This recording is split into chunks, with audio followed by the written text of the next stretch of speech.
Pernahkah teman-teman membuka halaman properties pada masing-masing WiFi USB adapter di komputer teman-teman? Saya asumsikan teman-teman pernah melihat bagian properties pada WiFi teman-teman yang terinstall di komputer ya. Tentunya jika diklik kanan kita pada menu properties, lalu pilih konfigurasi. Nah, di sini ada menu advanced ya. Nah, maksudnya ini ya. Ini adalah advanced fitur yang harus teman-teman ketahui. Apakah WiFi card teman-teman bisa digunakan sesuai dengan kebutuhan yang ingin teman-teman gunakan. Di sini saya akan ambil rangkuman dari 3 jenis WiFi card. Saya tidak perlu contohkan banyak walaupun saya koleksinya banyak. Tapi di sini saya akan bahas fitur-fitur advanced fitur yang harus teman-teman ketahui dari masing-masing properties. Ini saya akan jelaskan berdasarkan pemahaman saya atau pengalaman saya selama ini mengenal fitur-fitur ini ya. Kita urutkan dari yang kiri dulu. Contohnya jika WiFi card teman-teman, ini hanya contoh saya ya.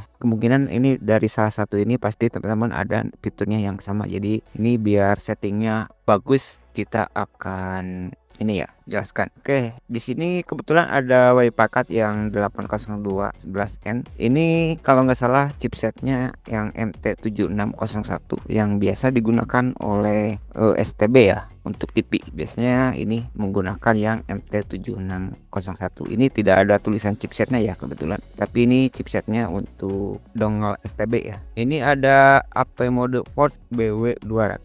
Jadi AP ini akses point ya. BW200 berarti ini bandwidth 200 MHz. Nah, jika kita enable maka AP mode ini hanya bekerja di kanal 200 MHz saja ya, bukan 400. Nah, biar otomatis saran saya lebih baik disable saja. Nah, apabila di enable ini saran saya jika pada mode AP silahkan di enable ya pada mode AP. Tapi kalau ingin kecepatan maksimal, teman-teman silahkan pilih disable. Oke, kita masuk ke country region. Untuk country region saya tidak perlu jelaskan karena umumnya Indonesia menggunakan 1 sampai 11. Kemudian kita langsung masuk saja ke bagian multi gaming environment. Saran saya multi gaming environment bisa kita aktifkan kalau kita gunakan untuk streaming ataupun game online. Tapi kalau ingin netral silakan pilih disable. Saya akan atur dulu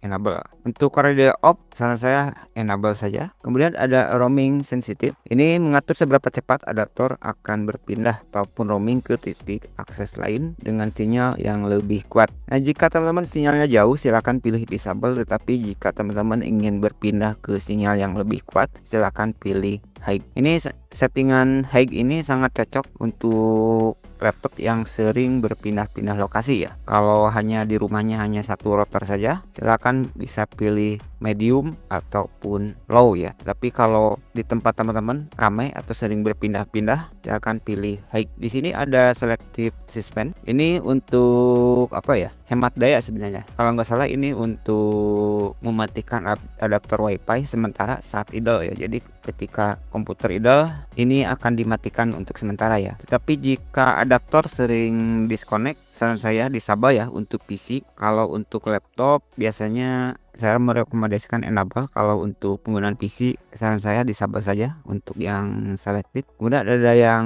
selective suspend idle timeout ya. Ini menentukan berapa lama adaptor ini ya. Ini hampir sama dengan ini ya. Tapi biasanya untuk selective idle saya isi sekitar 10 lah. Biasanya begitu ya, 10.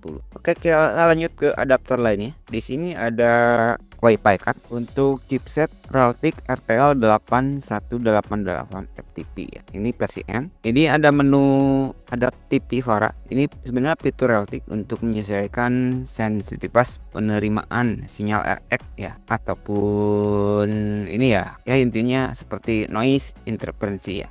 Jika nilainya 0 berarti kita default. Berarti jika teman-teman ingin mengubah nilai ke 1 ini tinggal sesuaikan, karena ini bisa mengubah agresivitas adaptif sinyal. Tapi saran saya rekomendasi silakan pilih 0. Selanjutnya ada pita lebar bandwidth. Ini mengatur pita lebar. Teman-teman ingin menggunakan pita lebar berapa? Biasanya saya menggunakan yang 20 MHz. Tapi kalau mau lebih cepat bisa pilih otomatis tapi rentan terhadap intervensi. Tetapi jika di teman-teman tidak terlalu banyak WiFi, silakan teman-teman bisa pilih yang ini saja. Tapi kalau ingin perform maksimal silakan pilih yang 2 MHz. Tetapi jika ingin kecepatan pilih yang ini saja. Selanjutnya kita ada enable adaptivity. Ini fitur untuk penyelesaian sensitivitas terhadap intervensi ya. Di sini ada 3, ada auto, disable, dan enable. Jika sinyal lebih kuat meski berisiko intervensi silakan pilih disable, tetapi jika di lingkungannya terlalu banyak WiFi silakan pilih enable.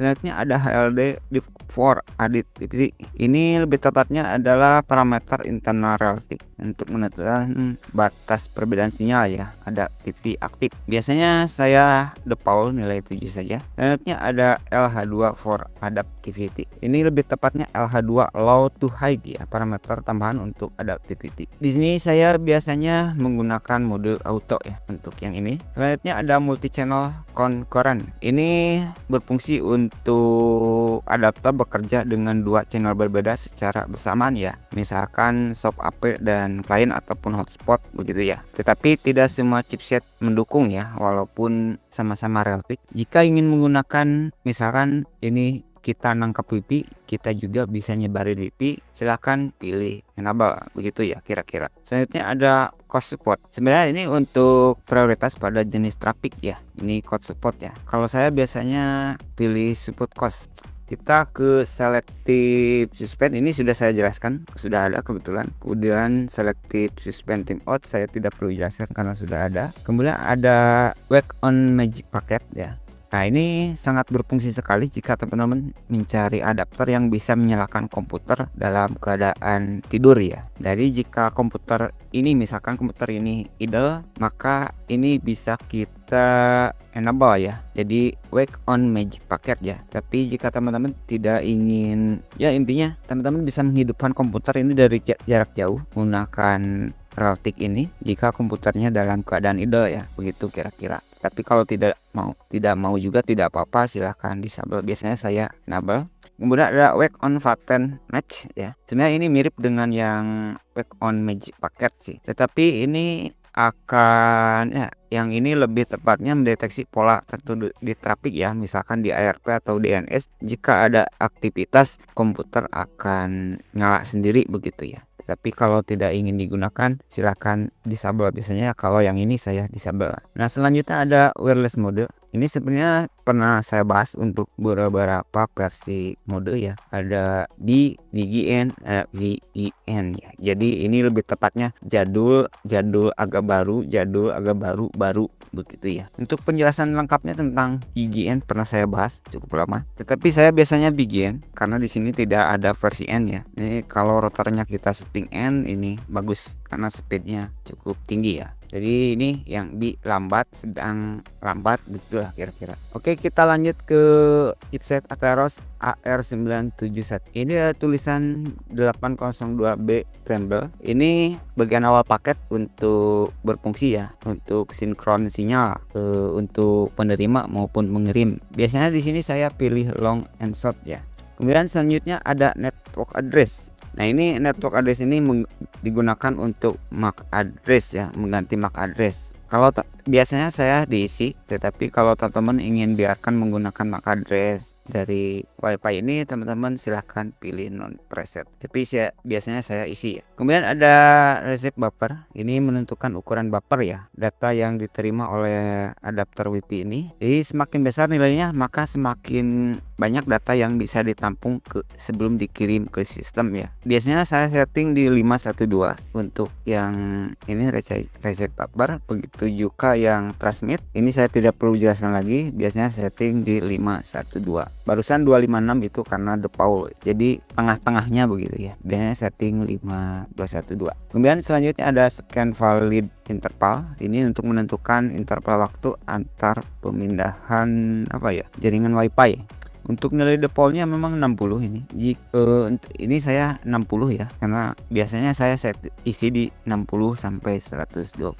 Tetapi jika teman-teman setting semakin rendah, ini bisa mempercepat mendeteksi WiFi baru ya, bisa mempercepat. Hanya saja akan, kalau nggak salah, memberi beban kepada CPU ya, semakin rendah begitu ya. Tapi jika prosesor teman-teman sudah cukup tinggi, silahkan jika ada headband fitur scan valid interval, isi serendah mungkin ya. Oke teman-teman, itulah beberapa headband fitur yang terdapat di berbagai WiFi adapter yang mungkin teman-teman temukan di komputer teman-teman. Tetapi kalau teman-teman pakai laptop, kemungkinan besar salah satu dari nama-nama ini pasti ada ya biasanya. Karena dari beberapa adaptor yang sudah saya miliki, ini rata-rata ada ya begitu. Oke, sekian dulu untuk video kali ini, semoga bermanfaat dan terima kasih.